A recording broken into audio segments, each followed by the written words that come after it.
Welcome, Chiefs Kingdom. Thanks for tuning in to this Red Kingdom Media production, bringing you raw, authentic Chiefs coverage. Make sure to like and subscribe to stay up to date on your team. Now sit back and enjoy the show.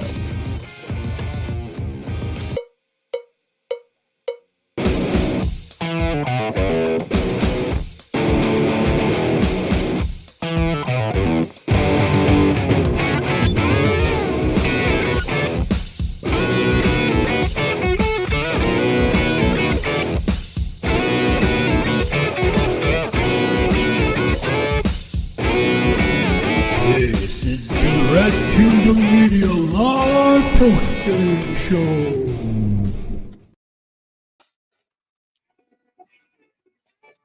Thank you all so much for joining us on this Week 15 edition of the Red Kingdom Media Live Postgame Show, where your Kansas City Chiefs have defeated the New England Patriots this Sunday afternoon with a final score of 27-17.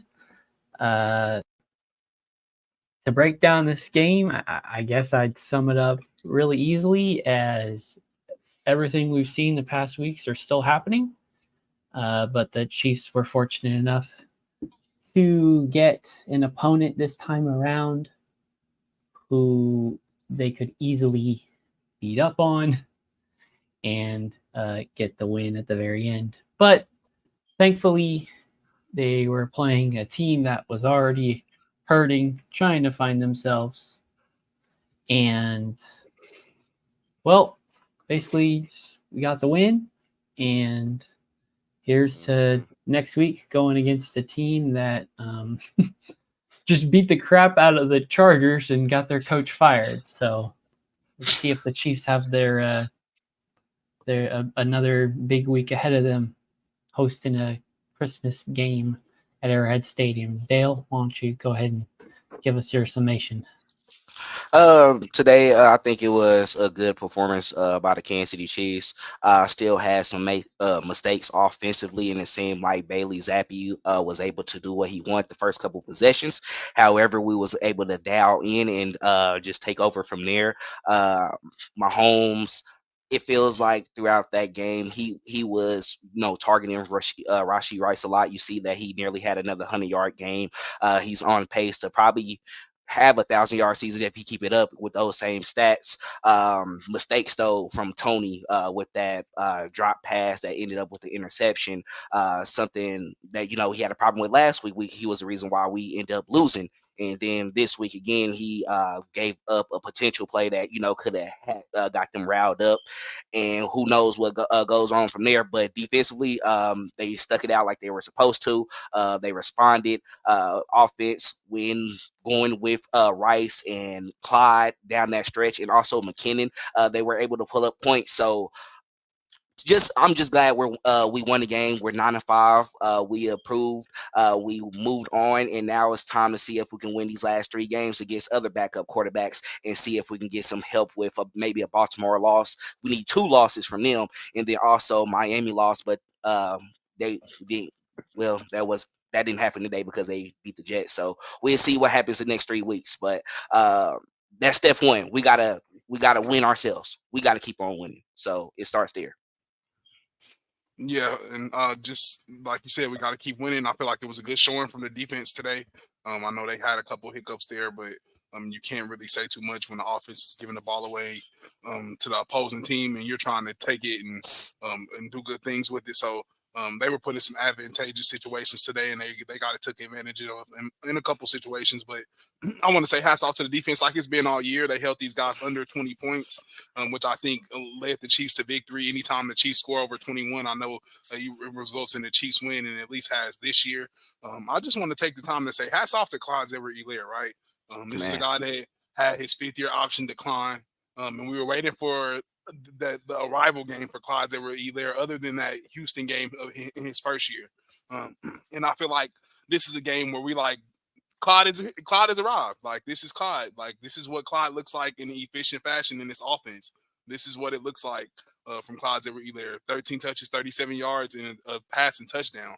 He was an absolute weapon in LSU against Alabama with that in the pass game. So I just want to say hats off to Clyde Edwards-Helaire, and then I want to just say Kadarius Toney, the spotlight is on him.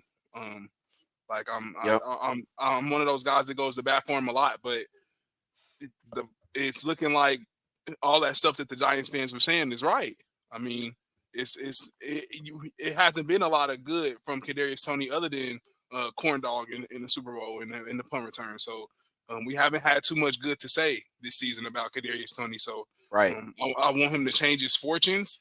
I'm hoping the rest of the season looks up for Kadarius Toney, but it's a lot of question marks there, just as far as him. He's the first round talent and who he was supposed to be. It's a lot going on. I agree. What do you think that Tony's going to continue to be a storyline after this week, or because of the nature of this game in particular, it kind of will just get marked as, added to the list, but not necessarily what the entire storyline up until the game is like? No, obviously, absolutely. I think he will. Absolutely, the spotlight is going to get on him, and it's going to get bigger and bigger and bigger and bigger until he has success or until he folds under that and they just go totally away from him. Because he's going to be a part of the offense, and he's shown that they're going to use him in those spots that they used to use Mecole Hardman in those type of ways. He's coming in, he's used in the backfield. He's going to be a focal point of the offense. So the spotlight is only going to grow and get bigger on Kadarius Toney. If anybody gets hurt, his responsibility is only going to get bigger. So I just feel like he has to start making plays and just changing the fortune.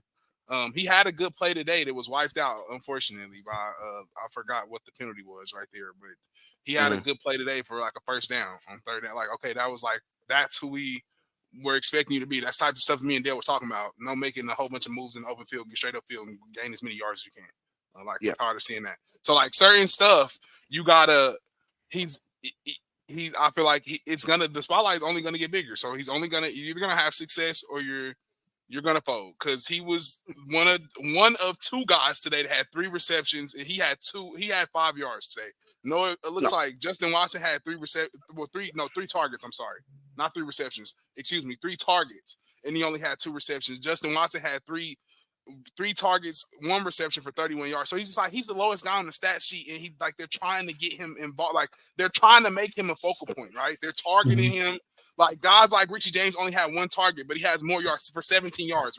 And MVS 1 target for 17 yards. You get what I'm saying? So like other guys are making themselves like, okay, we're trying to give you the ball, and you're not showing us what you can do. You're only getting 5 yards, and we're targeting you 3 times. And these other guys are having double the production. So it's like I think it's only gonna get bigger.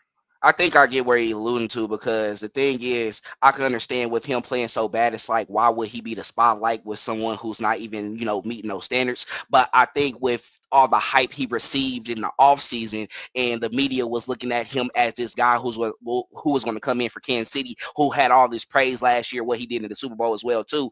It's like, okay, this was supposed to be the Chiefs' #1 receiver. So it's like, bro, when are you going to wake up? Because they're trying to force a spotlight on you. And I think as Chiefs fans, we're like, no, let's not talk about him. Let's talk about Rice. Let's talk about Pop when he's back out here on the field. Let's talk about McKinnon and Kelsey. Those are the guys that you're going to get the production from each game and out. But at the same time, we got to think about what the media is going to do. They looking like, Tony, you had this story. You had all those troubles over there with the Giants. You came over to Kansas City in the middle after the trade deadline. You was able to get away from a situation. You actually beat them in a way because you was able to win a Super Bowl. But now it's like, okay, we're starting to see the troubles that you're having, and we're kind of getting irritated with it. And it's becoming a problem each week, and we can't keep on having that, especially when we're a Super Bowl contending team. So, Justin Ross, he was inactive this game. maybe that's a guy you look out for in the future when it happens, when he gets back into rhythm, because I think they're going to want to move him back up, and he's going to be able to get those opportunities as well too. We saw Reed actually do the same thing. He limited those snaps. We was like, limit Sky snaps, limit MVS snaps. Clinton, we both spoke of it earlier. Thank God the mistakes that we had on that one drive that usually kill it for us was wiped out by a penalty. We got lucky. Mm-hmm. It was like God was saying, like, hey, Mahomes, I told you, bro, these is not the guys. I took it away because it's like, are you listening to me? Like, And don't you go also to them. mentioned Sky Moore also, and he doesn't get Yeah. a pass. He had like one touch this whole game, and when he does it, it's a Yep. fumble that we don't want to count anyway. So Exactly. there he goes off the stat sheet, man. He doesn't get a pass either. Both of those players, him and Tony, were supposed to be the main receivers, and Yep. Rasheed was supposed to come up very slowly and get to really figure out. Mhm. No, he's got to come up and be like ball out. And thank goodness, because he is embracing that, and he is the kind of receiver where that like confidence Whoa. Mhm. like benefits him and the team. And Yep. we're not seeing those like, oh, I caught it because I was ready to be wide open and run for it. He's Yep. He's catching it with confidence, something that some of these other receivers who have been here longer are having trouble with. So yeah, I think I'm to the point now where Tony and Moore, I say let's get freaky. Let's get some running back snaps out of them at this point, because I want to see it. Because if you have your doubts about getting them the ball in space by throwing it or a screen or whatever, or a jet sweep or whatever the case, eliminate all that confusion and just say, here's the ball, follow your blockers, go get it. I think both of those guys have that capability. We saw Tony already have some snaps like that already, so I could see more fitting that same mold. So I think that's what we've got to do, because we have who we have, and it might be up to the coaching staff to say, oh, we owe it to this player to try to get them out there, whether or not they deserve to be out there or their stats or their attitude has like warranted them being out there. They love to get everyone involved, even if it's for the first series or two of the game and then never again. Like, this team could benefit so much if they kind of just abandon the two wide receiver setup and just say constantly two tight ends or two running backs or one of those wide receivers as a running back, and then you can line them up as a true wide receiver if the play allows it. But like, just start mixing it up, because there was two things that would work: throw it to Rasheed and throw it to Travis. And now at this point, throwing it to Travis is kind of give or take. Sometimes he'll get quite a bit and ball out. Sometimes he'll struggle and the matchup will get to him. The Patriots have that tendency to him. They're always going to say, you're not going to do anything this game, Travis. Yeah, we're taking you away. The frustration got to him. He had chances and couldn't come down with it. So we mentioned 2 fumbles in one drive, and the Chiefs still get a field goal out of it. And then they also got a terrible interception in the Patriots red zone to give them an unnecessary 7 points within garbage time itself. So this offense is not done shooting themselves in the foot, regardless of who their opponent is. And this game was supposed to be the one where you clench up and be ready for the rest of the stretch. And all it did was continue to bring a little bit of doubt as to which side of the ball is going to make a mistake or cost the team in the end. So yeah, and this is my theory on what you were saying is about Scott and Tony as far as using them in the backfield. I was agreeing with Dale. I would just look for Jay McKinnon and Clyde Edwards-Helaire involved and start kind of just taking some of those snaps. Mhm. As far as just motioning, being the key man in the offense, motioning in and out, kind of being that signal guy. Like I told Dale, if you go back to Clyde and just watch a little bit of film on him in the Alabama game when he played with Joe Burrow, and they beat them on the road, he was that kind of that key guy for Joe Burrow, just really like that option guy, running a lot of option routes on linebackers, getting open. And I like what I seen from him today in the red zone, making a catch, getting down there, getting open. Finding ways to get open, and also Jed McKinnon. He's always been a weapon in the red zone and in the pass game. So, unfortunately, I love Scott and I love Tony, but you can't keep trying and we getting late in the season. Something has to start working. We can't keep missing, and it's getting annoying. And I know Pat is getting annoyed. I can just tell. He's kind of to his wit's end with everything, because like he said, he just talked to him about when he dropped the ball earlier, kind of trying to come back for a ball, and you should just like kind of slow down and stop. So like you gotta just probably dial it back there for him and make it simple. And yeah, you might have to just get a 32 dive every time you get in the game, Tony. I mentioned that when both of those interceptions actually happened, because it's just, when you look at it, we argued about it earlier, talking about the first one with Blake Bell. You was like, why don't he just throw it to the ground? Why do you trust a guy like that? Well, you gotta throw where you gotta make it, and the dude is just open, and all you gotta do is play the ball, like, and just make sure you don't get big, bro, and have them take it out of your hand. It could be an easy 5 yards. And Tony, if you don't drop the ball, it's like, now it's not even me throwing the interceptions. It's like, y'all adding to that total. I'm trying to be unselfish, but that's making me look bad as well too. And somebody doesn't want to be looked bad on. Like, they already criticizing me a lot. They putting a lot on me due to the fact of what's going on with this offense this season, and y'all not helping it. At this point, I'm not about to argue with the rest no more. I'm arguing with y'all. I'm not. No, I did that last week in defense for y'all to think that this week, okay, maybe we'll wake up. And it seemed like we were okay for part of the game. I'm going to be more mad at Kadarius Toney than I am Blake Bell, because I didn't say it before. I felt like Blake Bell already lost his step last season. I just didn't see it anymore, especially when we had Jody Fortson out there as well too. We know if he was out there, I don't think that actually happens, because this is a guy who was a former receiver, and honestly, he's that type of guy when he gets the football in his hand. But I would rather have Matt Bushman out there. Like, give him more reps. Get him involved with the game as well too.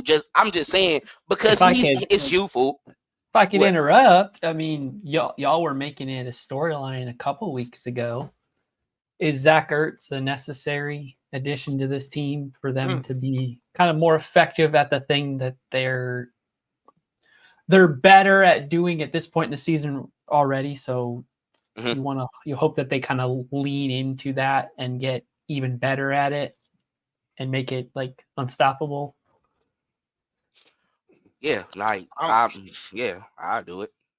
I don't know. My thing is, do you get Noah Gray more involved in the offense? Like, well, this is a guy that's been point. here for a long time. He does well on like the first drive or two. He looks like he gets a good catch, because it's like, hey, there's 2 tight ends on the field. Everyone look over here at Travis. Oh, by the way, there's Noah Gray streaking down the field 15 yards. And he's a sneaky type of guy too. Like, he gets open. And Mahomes trust him. Is there a thing of he just doesn't get open during actual plays? Is it Mahomes kind of defaulting to look for a tight end? Oh, wait, that's not a 7. That's a 3. Keep looking.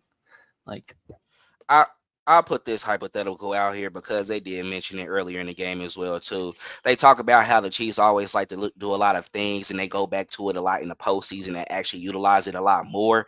What happens if it's a situation like that, to where it's like, oh, let me just try to get the receiver open, because they need to get some confidence and build it as well anyway. That's be good if we have them going. I know Noah Gray is already open over there, but this should be a team we can beat anyway. So let me just try to go after them and try to get them involved. That way they can wake up, and And then when the postseason come, when hey, it's win or go home. No, I'm going to Noah Gray every time if he's open, if he's available. So it could be that situation like that. Let me just assume the positive opposed to just throwing a lot of negative on the offense at this point, because it's a lot to say right now that it's not good. And I mean, it's just self-inflicting wounds. But let's just put that out there. Maybe that's the reason why. Yeah, Okay. and I like that. I like that theory. But it's just like, would you really want to say that you're so gun ho on playing that way? And this is why I like the conversation with JD, that you're willing to cost your franchise games and almost put guys' jobs on the line to continue just playing in that manner. It's kind of crazy, but I mean, I could definitely see that being a possibility, and I kind of feel like in the way that Mahomes plays games and the kind of way that he's like even finding receivers and trying to make guys kind of get open, that I can say that that's kind of true. So I don't know. That's scary to think about though. Like you're willing to do that.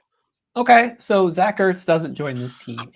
Do you feel like the team has enough on it already to get the job done? And if so, what's your lineup? Who's got to be on the field on the offense for you to feel pretty confident? So I think we can all say 87 at number 4. Those are too obvious. So what other weapons on the field up your confidence in a successful drive in your mind? I say Clyde Edwards-Helaire, and you have not even Clyde Edwards-Helaire. Let's say Jet McKinnon, because Jet McKinnon is a special Swiss Army knife on third down. You got to find a way to get the whole running back room involved at this point. Like the guys are hot. Period. Like get them involved. Find out what they do best. They're better than your bottom 3 wide receivers. Period. Point blank. I don't care. And and Lonnie was actually saying this earlier, because it's to the point where, okay, right now we wanted the wide receiver room to be the strongest, but at this point, honestly, they're the weakest unit at this point on offense. So why not evolve the offense around your tight ends and your running backs to where you said Clyde was a special weapon when he was at LSU, right? He was that type of guy who can motion out at wide receiver, and then you say he always do that quick in. Get that involved in that. That's implemented in the receiving game, right? But you're utilizing all the guys that's actually making this offense work. So when you got Pop back out there healthy, you got McKinnon back out there too as well, when they're all together, let's start utilizing them. Let's reduce the wide receivers who is actually causing us to lose games if we're going to be able to still put up points. Because if you have a guy like Noah Gray stricken down, like you said all the time, when you're doubling up on Kelsey, we're going to take advantage of it. And then Rice, he's already implementing himself. A play that I loved in this game, and then I'm gonna let y'all go after this. He's been watching Travis Kelsey. Mahomes moved up in the pocket. He said, "I'm here, Pat. I'm right here in the middle. Just throw it to me. I'm right here." That's what we need going forward in the postseason. That is what's going to extend drives for the Kansas City Chiefs. That's how we're going to move downfield, and that's how we're going to put points on the board. Let's not worry about getting 10 receivers the ball in the game. That's cool if you do it if they're open, but I would like the heavy percentage to go to the guys that we want to get involved. You got Watson, who get a big play then and there. MVS, he had the 17 yards, as Lonnie said earlier. It's okay to just, sprinkle them in at those times, but let's feed the other guys that's actually pushing this offense forward. Yeah. And I feel that. I really like like you said, the Rashee Rice. I want to give hats off to Rashee Rice. I'm one of those guys. Like I told you, I feel like it's going to come back to kind of bite us, and we're going to need to get a vet in there, kind of later in the postseason, because you want that experience. But I mean, Rashee Rice is just like defeating everything that I'm saying. And like he's putting up numbers. But like they said, this is a guy that led the NCAA in yards last year. So like this is a guy that can be a guy. So it looks so promising seeing him and being the pick that he was. And then you got guys like Kadarius Toney that on the other side that just show the other side of the spectrum. It's 2 totally different sides of the spectrum of how your career can go. So it's just like, yeah, you have to get them involved. You got to find ways to get them involved. And like I said, get the whole running back room involved, because Pop, when he was going, it was nobody. That was our offense. So we can't forget that. Like, we love Clyde. I love Clyde to death. Yes. And I love the 13 touches, 30. I love it. Even if it's only 2 yards. But this is what we're saying you need to do with Pacheco. Even if he's getting 2 yards, it looks like it hurts every time he gets, even if it's 3 or whatever he's getting. So it's that I like that they're living and dying on that hill. But you got to find a way to get all of those guys involved in the pass game, run game, and you may just have to go away from Tony and Sky. So yeah. Agreed. So Rasheed every play, Travis every play, even if you're never going to him because he's the greatest decoy. Mm-hmm. And we talked about it earlier. So there should be no reason whatsoever that this team should go less than 2 tight ends at a time. It's honestly their best formation, and it gives them the best matchups, because you guys can correct me if I'm wrong, but teams are still trying this 2 deep safety. You're not going to throw over our head stuff still. And we're leaning more into run heavy, feed it to your running backs. The screen game did a lot to begin the game. So we're seeing that, but we'll still have those tendencies to spread them out and try to throw it all over them. Yeah. So there should be no reason whatsoever that Noah Gray has to come off the field and prove to us that he truly can't get open or can't get catches when the game goes on. Because all we ever see him do is get wide open and come down with the catch when the game starts. So I don't know what he does or doesn't do during the game that just flows away from him.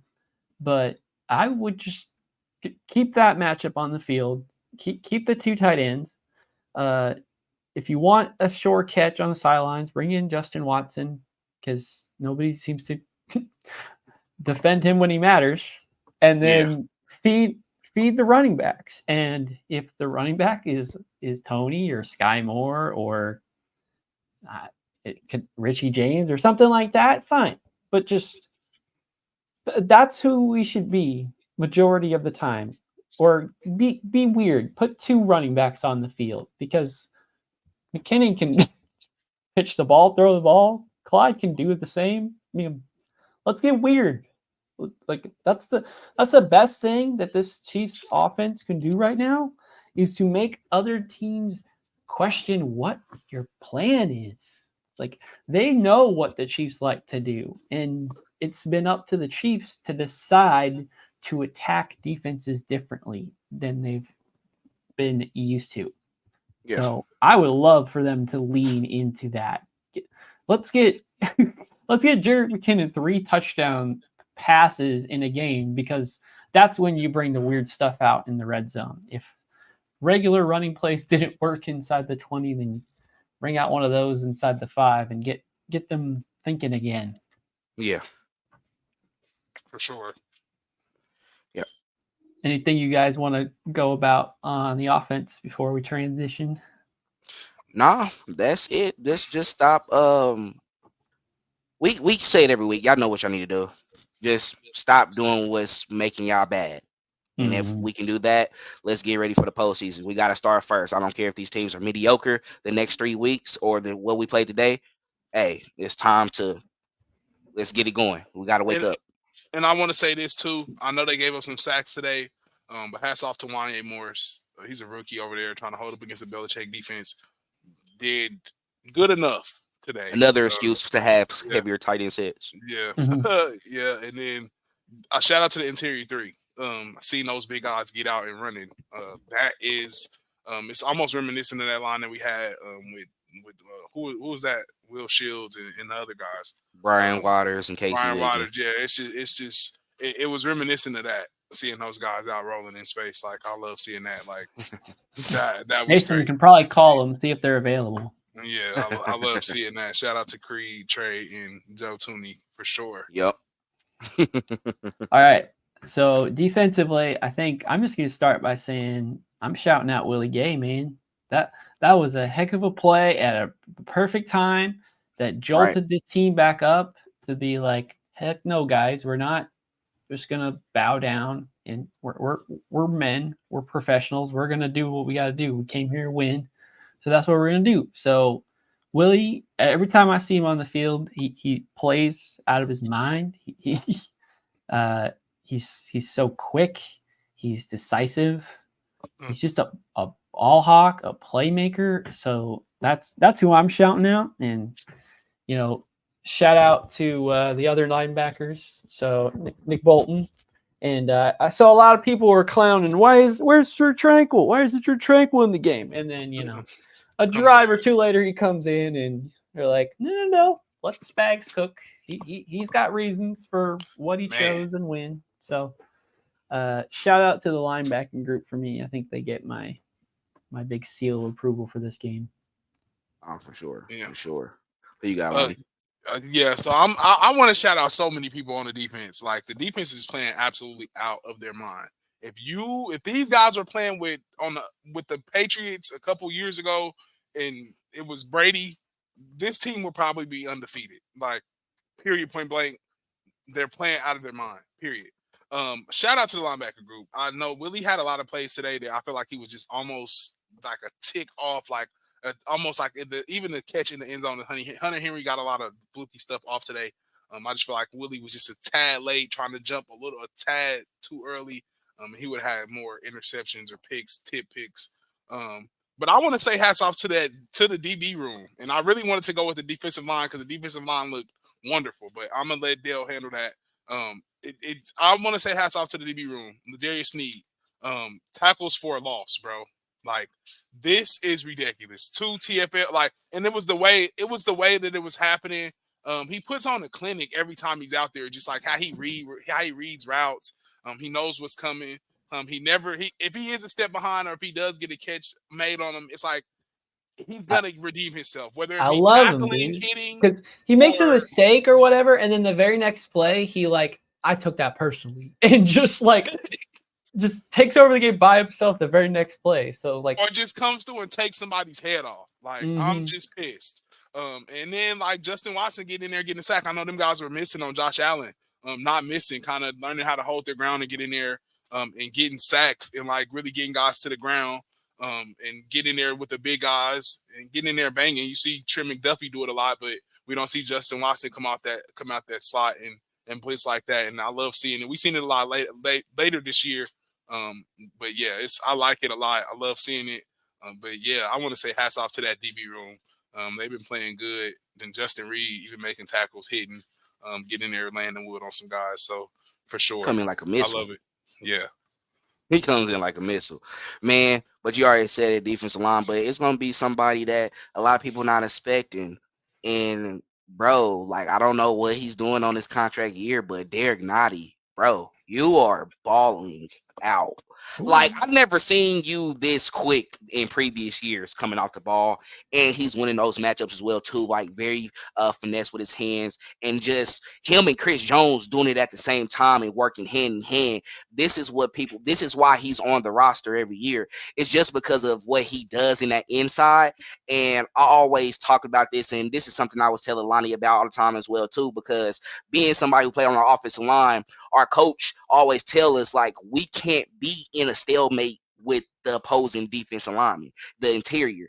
That's not a winning matchup for us because they're keeping us at the line of scrimmage, which is giving them an advantage to get either a loss of gain or back at the line of scrimmage with us not getting any yards. You got to get a push. He's not getting pushed back, and that's a win for us. So when you're able to collapse that inside and let Chris Jones at moments where he has to fight that double team, but he's able to win that, and then you have Mike Dana and Carl Actis actually doing what they're doing on the outside. That's when you see everything coming to fruition, and that's why this defensive line is better than what they were in previous years. It's just based off they know each other now, and then add Charles and Minihue in there as well too, where they understand how to collapse that pocket, and they're not letting the quarterback really get out as much. It's once they get a hand on you, they got you. We're not seeing a lot of broken tackles. We saw it with Josh Allen. That's what he's known for. I'll give you a break on that. But then they also got him a lot as well too, because they had a lot of sacks in that game. So it's just, keep on doing what you're doing right now. They're the reason why we always in it, and we're always able to make a big play because they're getting the pressure. Really, at times we don't need a corner blitz or a nickel blitz at all. they can get back there with 4, and that's what we needed on that defensive line. That way, when we need to play in coverage, we can get that coverage sack as well too. So shout out to defensive line, shout out to Derek Nottie. You props to you. I don't think you get a lot of love, but I see you out there, boy. Man, I swear, and I just want to say, man, you can put a highlight tape together of the clips of Derek Nottie getting sacks on key quarterbacks in key games, big matchups. You could probably find at least 10 clips. I promise you. It's like the weirdest stuff ever. You never think a 300-pounder would get sacks like he does, but it's games where we go without a sack and he's the only person that has one. Like, amazing. man, like, Dale, when you said unsung hero, I thought you were talking about Mr. Mike Dana. Did you? He was playing out of his mind too, dude. He played out of his mind. Yeah. He got the spotlight just in the franchise this week as the guy who none of us, shout out because maybe your name isn't said a lot during the game, but I mean, maybe the kind of that offensive line effect. If you're doing so well, you're actually just keeping everything going, so no one notices you because somebody else is feasting. I feel why they gave him an unsung hero because he's not out there to mainstream media. But I think if you're a fan of the team and you're paying attention to what the defensive line doing, we know Mike Dana's name. That's why I think I said Derek Nottie because he's somebody who's a nose tackle. They don't get a lot of credit. They're not the ones who get a lot of sacks. So when you see the moments that they make plays and it was actually effective, and just seeing the loss of game, it's like, oh, okay, like that you don't get that praise at all. But yeah, I feel that Dana, he's a dog. I mean, yeah. So I feel and also the fact that the Chiefs signed Charles Omenihu for a 2-year contract, and they're still choosing Mike Dana to be that second starter consistently alongside George, because clearly they love that run defense type of stability. I think everyone kind of assumes something might happen when Frank was no longer the key point there, but clearly Spags thought that was sort of a 1-to-1, put it there, run defense covered, put George on the opposite side, let him come being ferocious around the edge, and if that doesn't work, then I'll let Chris up and eat some guards, put some guys out of the game. Oh my God, like, that was gruesome. This is like it's not funny, but it's like, man, yeah, I'm sorry to Cole because that's Cole Strange, right? I feel like that was that who went out with that. Yes, sir. Sorry, like hats off to Cole Strange. Hope everything gets better with Cole Strange, but it's like that's how dominant they are this year, and it's like Jason said, it's scarier when a guy like Chris, I feel like, can move up and down the line. Because when I was thinking about it, it's like, if you're game planning, you have to switch my game plan because he's standing in front of me. Or like now the tackle has to switch their game plan because he's standing in front of the tackle. Or now I have to switch my game plan because he's back in front of the left guard. Like, so it's like, or do you just give your line one universal game plan? Like, okay, this is just what we're gonna do if Chris don't line. So it's like in a situation, and pass rush is tailored to each situation. So it's like, I don't know. It's kind of scary. Like, they are playing a dangerous game with that defensive line. If the Chiefs could just turn around and, like you said, lean on that run, that defense is like, man, like when they are humming, bro. And while we talking about this defensive line and while we bringing up Chris Jones, he haven't made those 10 sacks yet, y'all. So, I mean, we see what the postseason happen. We see what happens in the postseason because he does get bonuses for that. But with the argument for the Chiefs this year, even though he has been a game changer, did your price go down, buddy? I don't think in his mind it did. Maybe. I mean, in terms of. I mean, we've already had this conversation here. Whether we think that LJ is now somehow more valuable to the Chiefs than CJ is, because we were talking, one's going to outweigh the other one, and it was like, oh, we got to do CJ. I think a lot of people, maybe even us, if we wanted to be honest about it, might have also flipped that way because, we haven't given a cornerback a contract yet. He's proved himself. He doesn't say much. He's all business. He takes care of his community. Like, there's no excuse to not give LJ his second contract, especially because there's nobody in this organization that has anything negative to say about him. So Absolutely. he has proven himself to be a cog, a like important cog in this defense. Mhm. So if you had asked us a year ago, I think it was like no question that they were gonna just, roll the dice and see what else they could have. But the way the season has progressed, I don't see how you don't. If you're not already in conversations with him, work that out and franchise CJ and work that out. There's no reason that you can't just look at LJ right now and talk to his agents and say, hey man, you've showed us enough, and we're gonna reward you and not even make you think about it. So here's the ballpark, here's the range where we're hoping to hit, how many years, and Yeah. wipe our hands, shake hands, end it, and be done with it. But I mean, I'm cool with it. I'm cool I mean, with it. I'm definitely cool with it. You go ahead. Yeah, I'm cool with it. I mean, if that's what, do him first, and then CJ, we can see what you talking about later. Because I think that with him is it. I think they just wanted him around the 28 and a half or 28. Like, they saw what dude got over there in Washington, right? Or yeah, they saw what he got over there in Washington, where it was like 24 and a half or something like that, or 24.75, around that range. And Chris wanted the 30, but I always said like, nah, bro, I'd rather give you like 28 and a half or 28, to be honest.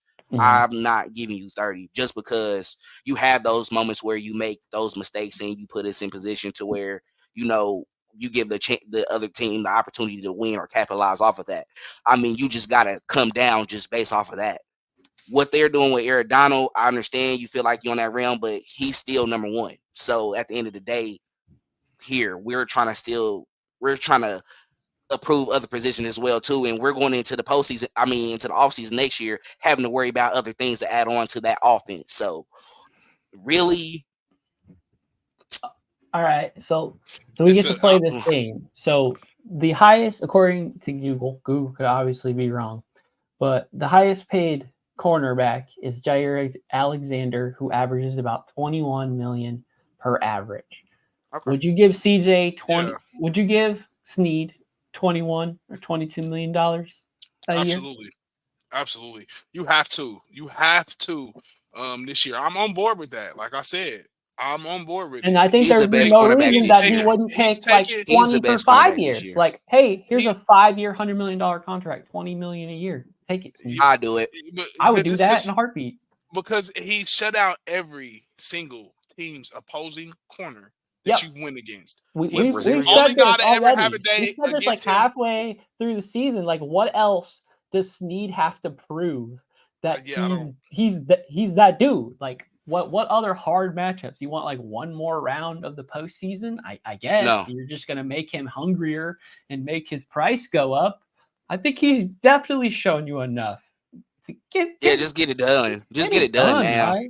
Yeah, because I mean, you didn't build you didn't build the defensive line to be able to have some success without CJ. You saw that in the first game. That's why he came back quick as well too. And I think they could have still possibly been doing the same thing if he wanted to hold out even longer. So and this is not me saying that we can't do anything without CJ. I'm giving him his respect. It's just you're gonna come into next offseason. It's like, hey, bro, like you're either gonna be a team player or we're just gonna let you walk like everybody else. Because one thing I do know is we love having a great defense, but we do want a great offense, and we're gonna make some moves next offseason to get that offense back. Like, I'm not gonna play this game anymore. Like, I love defense, but I'm not gonna play this game anymore with Mahomes. We don't got time to prove he can do it with unknown weapons and all that. No, I want to keep on winning. So bring somebody in with Rice and Kelsey to add on to that, to where we have those options. And then with the defense, we always make something shake. We done made something shake with Anthony Hitchens and Ragland and them back there. And Tarvarius Ward and Fitton was those guys. We don't even have to wait on offense. Bring in Zach Ertz if you're that desperate. But we already said this. We have the lineup that could beat offenses. It's up to the Chiefs coaching staff to stay in that lineup and But next offseason, you probably going to want some people to walk. You're going to talk about MVS walking and stuff like absolutely. that. But Yeah, Yeah. that's all what we I'm can saying. focus on Like, is just we're going to some- be like, yeah. And I Mhm. just want to say that like Yeah, they I showed got the you. history of the Chiefs defense. 24th, like 23rd, 24th. It was all bad Mhm. until we get to this year's 6th ranked defense in the league. Like, this is ridiculous. Like, we have been so sorry for so long. And to finally have the tide change and we sit here and having this conversation about like what should we be doing. Like, it should be no doubt that L'Jarius Sneed is going to be maxed out. Like, period, Mhm. point blank. He has to be maxed out. And I say this about Chris's 10 sacks. We still have a lot of backup quarterbacks to go during this down the stretch of the season. He probably hits that 10. Yeah. But I don't know how that looks when we go into the offseason, but I think, like we say, who cares? Like that, when you have a guy, it's all about passing the ball in this league now. And if you haven't seen that, you better get on it right now. Stephon Diggs had a horrible day. Just Jay Jetta ended up on IR. Like, only person that ever really even kind of do anything was Cortland Sutton, and he sees him twice a year, and he's seen him back to back with one game in between.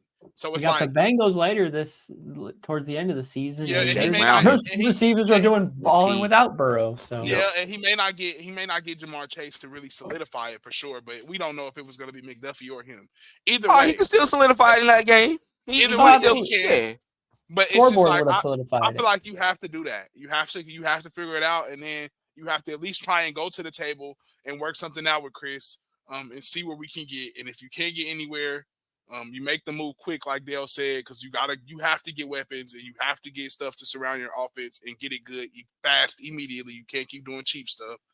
So whatever it is, you figure it out and you figure it out fast. And this is my last point, and I'll let y'all take over after that because I know we wanted, like, that's why I said already, I felt like it was so important to, like, let's try to win the Super Bowl this year. I know we look bad now. Let's get 3. Let's go sign Sneed. CJ, if you don't want to come back, okay, we'll figure out, see what we can fill in, and then we'll work with the offense and see how that go, because now you have that comfortability. You know, it's like y'all really playing catch up and trying to catch up to me while we about to figure out how we about to retool on y'all and do it another 3 times and then try to recycle that process. So, guys, we've got quite a bit of free agents at the end of this season. So, Chris Jones, obviously. L'Jarius Sneed, obviously. Do the Chiefs want to bring back True Tranquil again? Do they want Mike Edwards back again? Do they want Tershawn Wharton back again? Do they want Derek Nottie back again? Do they want Michael Dana back again? Do they want Willie Gay back again? That is 5 starters on defense, arguably. Yeah, and that's guys. Some of those guys I feel like we think it's some competition there, but it may not be a lot of competition there when we get in the free agency. But guys like some of the staple guys like Willie and those other guys, it's kind of it gets kind of scary. But we know Willie's not going to be maxed out as a linebacker. He's not Nick Bolton. It's about finding a soft spot for a guy like him, who's kind of like that hybrid type of guy. But I mean, there were people on Twitter saying that number 23 was better than number 32. So never. Yeah, they weird for that. I'm not gonna lie. Never. I can't go that far to say that. I love Tranquil to death, but I feel like a lot of that is just if the price is right. If another team comes in, then yeah. But I just look at the demeanor when it's out on the field. Drew Tranquil, he's that, fundamental guy. Right there, ready to go. Once a play snap, yet he played hard. I'm seeing a lot of swagger from Nick Bolton. It's really looking Fred Warner-ish, and people get mad when I look like that. I'm seeing him chilling in the middle field because he know what he about to do. People are ready for what you about to do. Off, and I'm popping off. And I want you to just watch the efficiency that the defense runs with Nick Bolton in there. The communication is like super efficient, even if they are getting caught a little bit off guard or kind of with their feet caught in the sand.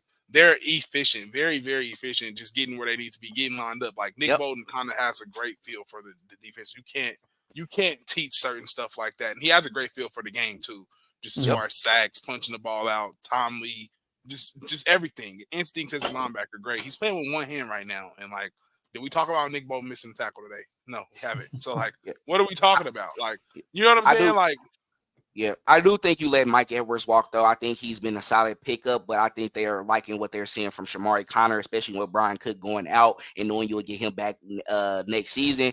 I think they'll feel more confident with Connor in that secondary with them as well, too, putting him more in there in those situations, just because you saw he got an interception last week, and it feels like he'd be able to flow with them as well. Noddy, he might earn himself a 1-year deal.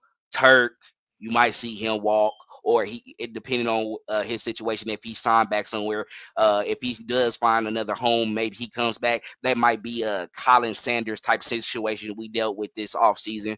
So I can see that happening. But they're going to talk to, for sure, they're going to talk to Snead, CJ, Willie Gay. They're just going to see where Willie Gay at. So They're going to see. all that being said, next season is like pretty much the defense exodus of all free agents, besides the 2 running backs that we saw perform in this game also being free agents at the end of the season. So all of a sudden the running back room is kind of iffy behind Pacheco unless they are confident. And I say watch the market.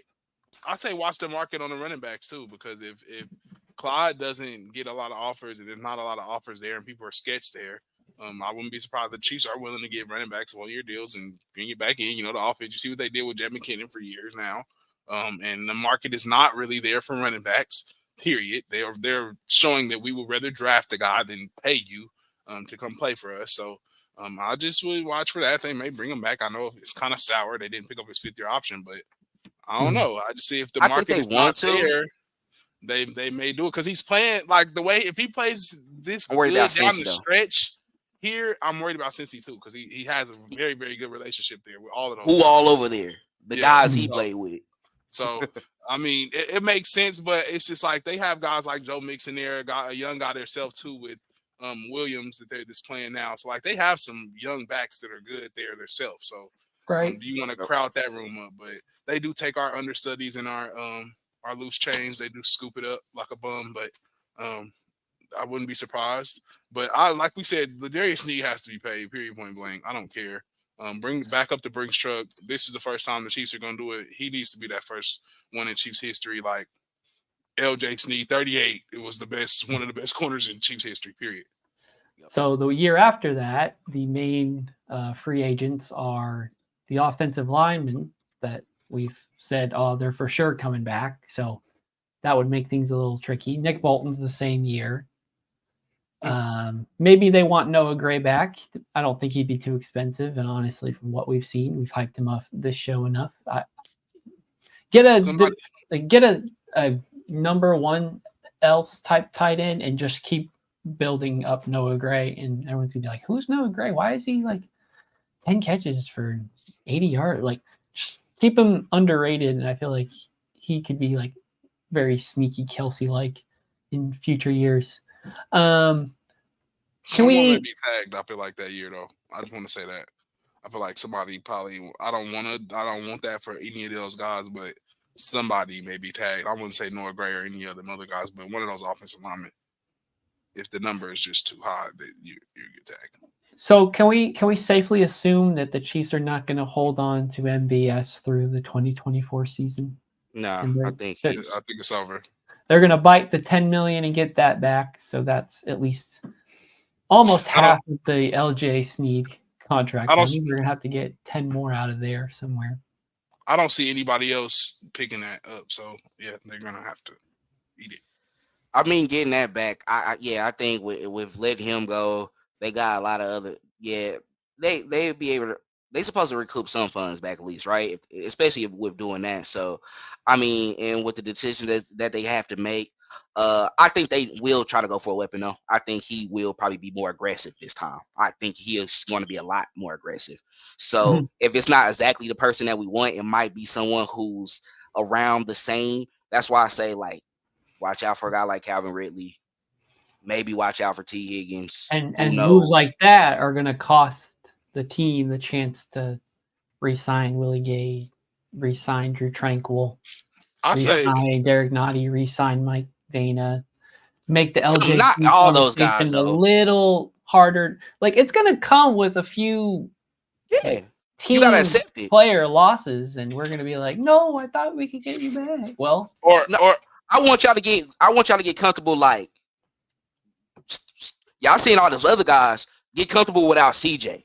He might be the one that we're gonna take another big loss, and I think he's gonna be the next big loss. And then also, Unfortunately, are we still on the Jawan Taylor train? we had. I mean, penalties is irritating. It's very irritating. You gave him that money though, $20 million a year for sure. But also, if I'm not mistaken, and I don't know how true is this. Maybe you can confirm. Did they his contract voidable, right? That was one thing about the contract that he signed as well too, and that they had in that description that threw a lot of There people is a off. potential out in 2026, which is 2 more additional seasons where he gets paid 19.5 base salary Okay. for a near $25 million cap hit. I'd say this on Jawan Taylor. You gave Orlando Brown a chance twice to do what he could in this offense. You have to give Jawan Taylor at least another shot to try and redeem himself or whatever. He's a young cat that's going struggling this year, but he's as athletic. He fits the mold of a Chiefs tackle. You just had a big Escalade out there playing tackle for you a couple years ago. So, like, you give the guy, I feel like, another shot. I know he has some struggles, but I think it can only go up from here for the guy. Like with the offseason and studying, understanding what he's all going I'm saying is the Chiefs spent a third rounder on a tackle, and I feel like he's starting. And not that we choose for him to start, but Andy Reid is capable enough to draft offensive linemen and start them if need be, if it helps the team win. So, yeah. And and I'm just gonna give my final thoughts. Period. Today, love the Chiefs how they played today on the offense. I know we sitting here talking about what we want them to do and how we probably gonna construct this team here moving forward. But I liked what I seen today from all the guys. I know we're gonna probably, like you said, reconstruct the wide receiver room. But the defense, like we said, we're talking about guys that we have to pay moving forward. I love that we're sitting here having that conversation about our defense. And we're talking about having to reconstruct the wide receiver room. But I love what I seen from the Chiefs today. Let's end on a good note and go into Christmas super duper happy and beat up on our rivals and knee slap and hee haw and kick it. While I'm in my family, I got some Raiders fans in my family. And let's have some fun. So I'm looking forward to that one. And let's go. Yep. Great win today. Put us back on the winning column after a couple weeks. So that's definitely fun and something to be excited about offensively. Let's just stop shooting ourselves in the foot. Let's keep our foot on the pedal when we're going to the guys that are making big plays. Let's keep it in their hands in those moments. I understand that sometimes we're not going to be able to put points on the board, maybe have to punt, but I'd rather that instead of turnovers. No turnovers. Defensively, let's keep our foot on the gas and let's keep on stepping on the opposing offense's necks. Let's keep on being overly aggressive and getting turnovers and just causing havoc back there in the backfield. I love what I see. So let's keep it going. Last 3 games, we got the Raiders, Bengals, and then the Chargers. Let's finish out the season strong. Let's see if we can have this final postseason run. Well, it's in a season run first, and let's enjoy these holidays with that as well. So, you're right. I think I'll just kind of summation really short and sweet. Don't take any other opponent lightly and try to just outright win a game instead of saying you can do just enough to win, because you definitely can't have that mentality when the Chargers game is over and whoever your next opponent is coming to Arrowhead, or you got to go there depending on everything. We're looking to at least host one game, but I know a lot of people are going to be looking at the standings. I'm still focused on look at our own film and fix what we got, because the team chose to not make any more additional moves. So that's it. Thank you all for watching. Make sure to like and subscribe. Follow us on all our social media platforms at Red Kingdom Media. It really means a lot. Make sure to comment and chat and share all of our content. We're always around here, so if you got anything you're talking about, we're there too. Please let us know you're here and spread the love just like we spread the Chiefs coverage, boys. Thank you all for listening. Hope you have a good week. big Christmas game coming up. So all that being said, let's go. Chiefs. Thanks for checking out this update straight from the heart of Chiefs Kingdom. We appreciate your passion, so please leave a like and follow us wherever you tune in from. See you next tailgate, your trusted source for all things Chiefs.